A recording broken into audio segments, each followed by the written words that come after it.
আসসালামু আলাইকুম। কেমন আছেন সবাই? একটি মেসেজ, একটি টেক্সট নির্ধারণ করছে আপনি সারাদিন কি করবেন। আপনি কি হ্যাপি থাকবেন? নাকি আপনি দুঃখ ভারাক্রান্ত মন নিয়ে দিন পার করবেন?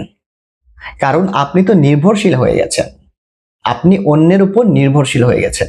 নিজের জীবনের নিয়ন্ত্রণ অন্যের হাতে আপনি তুলে দিয়েছেন। আমাদের এই নির্ভরশীলতা আমাদের জীবনকে দুর্বিষহ করে তোলে, হতাশায় ফেলে আমাদের। অন্যের উপর নির্ভরশীলতা কমাতে 3টি গুরুত্বপূর্ণ টিপস নিয়ে আজকের এই ভিডিওটি। আশা করি ধৈর্য নিয়ে শেষ পর্যন্ত দেখবেন কিভাবে আমরা অন্যের উপর নির্ভরশীলতা কমাতে পারি। নাম্বার 1, এমন সব ছোট ছোট কাজ বের করা যার মাধ্যমে আপনি হ্যাপি থাকতে পারেন। নিজের নিজের জন্য ছোট ছোট কিছু কাজ বের করা। এই যে ধরুন, আপনার পছন্দের কোনো বই পড়া, হতে পারে আপনার শখের কোনো বিষয়ের জন্য কাজ করা, হতে পারে একটা মুভি দেখা, হ্যাঁ, হতে পারে একা একা হতে পারে আপনি একা একা চা খাচ্ছেন। আপনার এই যে ছোট ছোট বিষয়গুলা, এগুলো আপনার বের করে নিয়ে আসতে হবে। এমন সব ছোট ছোট বিষয় যেগুলোর কারণে আপনি নিজে নিজে আনন্দ পেতে পারেন। হতে পারে একটু গেমস খেলা। এই কাজগুলো কি করবে, আপনার হচ্ছে ডিপেন্ডেন্সি, অন্যের উপর ডিপেন্ডেন্সিটা কমায় ফেলবে। ছোট ছোট এমন কিছু কাজ বের করা যার মাধ্যমে আপনি অন্যের উপর নির্ভরশীলতা কমাতে পারেন।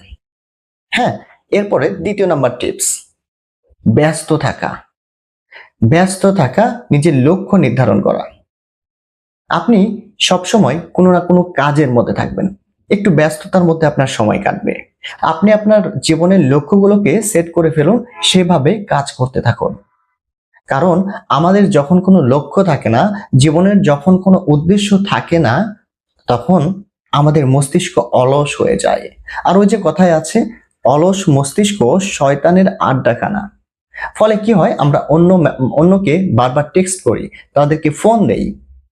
আপনি যাকে ভালোবাসেন তাকে বারবার টেক্সট করেন। ফলে যেটা হয়, আপনার জীবনের কোনো লক্ষ্য থাকে না। আপনার জীবনের লক্ষ্য হয়ে যায় অন্য মানুষ যাকে আপনি ভালোবাসেন তার ভালোবাসা পাওয়া, তার একটু গুরুত্ব পাওয়া, তার একটু ভালো মেসেজ পাওয়া, তার সাথে একটু সুন্দর কথা বলা। কিন্তু ওই যে, আপনি তো তার উপর পুরোপুরি নির্ভরশীল হয়ে গেছেন। ফলে সেই মানুষটা অনেক সময় বিরক্ত হয়ে যায়। তার একটু বিরক্তি আপনার কষ্টের কারণ হয়ে দাঁড়ায়। এই জন্য একটু ব্যস্ত থাকুন, নিজেকে সময় দিন।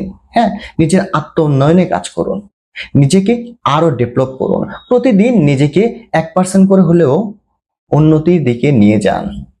ঠিক আছে? আপনি যখন ব্যস্ত হয়ে পড়বেন, আপনার জীবনের যখন লক্ষ্য থাকবে, তখন আপনার অন্যের উপর নির্ভরশীলতা কমে আসবে। বিশ্বাস করেন ভাই, কমে আসবে এটা। নাম্বার 3, আরো একটি গুরুত্বপূর্ণ টিপস হচ্ছে সম্পর্কের মাঝে স্পেস তৈরি করা। সারা দিন, দিনরাত 24 ঘন্টায় আপনি আপনার ভালোবাসা মানুষের সাথে কথা বলছেন, তাকে ফোন দিচ্ছেন, টেক্সট করতেছেন, তার কলের অপেক্ষায় বসে আছেন, যার কারণে আপনাদের স্পেস কমে গেছে। সব সময় একটা ডিপেন্ডেন্সি ভাব। একটু স্পেস দিন, নিজের জন্য একটু সময় নির্ধারণ করুন।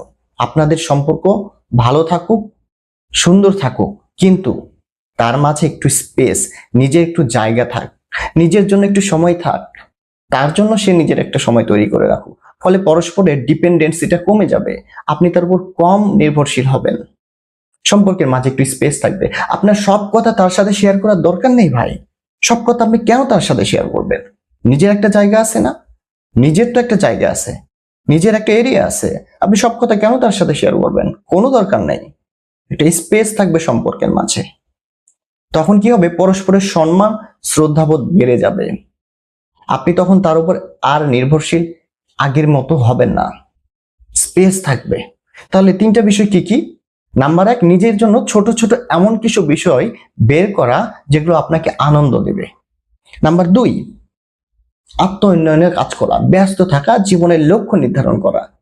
নাম্বার 3, পরস্পরের মাঝে ভালোবাসা থাকবে, ঠিক আছে, তো স্পেস থাকবে, পরস্পরের মধ্যে শ্রদ্ধা সম্মানের একটা জায়গা থাকবে। সব কথাই শেয়ার করার দরকার নেই, ঠিক আছে না? অলস মস্তিষ্ক শয়তানের কারখানা, আড্ডাখানা। অলস থাকা যাবে না, ঠিক আছে? সো আমরা চাই আমাদের সম্পর্কগুলো বেঁচে থাকুক, ভালোবাসায় ভরে থাকুক, কিন্তু নির্ভরশীলতা, ডিপেন্ডেন্সি এখানে নিয়ে আসা যাবে না। একটা মেসেজ, একটা টেক্সট কখনোই নির্ধারণ করবে না আপনি সারা দিনটা কেমন যাবে। এই ধ্যান ধারণা থেকে, এই চিন্তা থেকে, এই প্র্যাকটিস থেকে বের হয়ে আসুন। অন্যের উপর নির্ভরশীলতা কমান, সেলফ ডিপেন্ডেন্সি করে তুলুন নিজেকে, নিজের সেলফ রিলিয়ান্ট হন, হ্যাঁ, সেলফ ডেভেলপমেন্টে কাজ করুন, আত্মবিশ্বাসী হয়ে উঠুন। তাহলে দেখবেন সম্পর্কগুলোও বেঁচে আছে, আপনার ডিপেন্ডেন্সিটাও কমে গেছে, দুইজনেই ভালো আছেন এখানে। সো অন্যের উপর ডিপেন্ডেন্সি কমান।